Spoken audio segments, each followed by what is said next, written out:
A pawnbroker looks at your watch and offers you half what you paid for it. That gap isn't greed, it's mathematics. The pawn business exists in the space between a bank and a pawn. A bank won't lend to you without a credit score. A pawn shop will, but only if you leave something behind. That collateral is the entire system. When you walk in with an item, the broker isn't buying it. They're making a bet that they can sell it later if you don't come back with cash. Here's where the numbers get brutal. A typical pawn loan carries interest between 10 and 20% per month. That's 120 to 240% annually. Why? Because the default rate is catastrophic. Studies show between 50 and 80% of pawn loans go unredeemed. The borrower never returns. The shop keeps the collateral and tries to resell it. That's the feedback loop nobody talks about. High default rates force high interest rates. High rates push borrowers toward default. The pawn shop isn't being predatory, they are pricing for the reality that most loans evaporate. The math has to work or the business collapses. So how do they assess risk? Risk assessment in pawn is simple and brutal. Liquidity and fungibility. Can it be sold quickly? Is it recognizable? Electronics depreciate instantly. Jewelry holds value longer. A designer handbag has a global resale market. A niche collectible doesn't.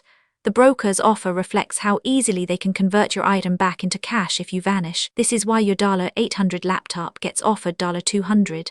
The shop knows it'll sit for months. They know refurbished electronics sell at 40% of retail. They've already factored in storage, insurance, and the chance it won't move at all. The gap between your asking price and their offer is their risk premium. The interest rate and the collateral valuation are two sides of the same coin. Both exist because the pawn shop operates in a market of last resort. These are borrowers banks rejected. Their credit is gone. The shop is pricing for the fact that some of these people are desperate, and desperation makes people default. So the pawn shop's model isn't a loan business. It's a secondhand retail business that occasionally gets paid to hold inventory. The interest is how they survive the months when collateral sits unsold. The low offer is how they survive the 60% of loans that default.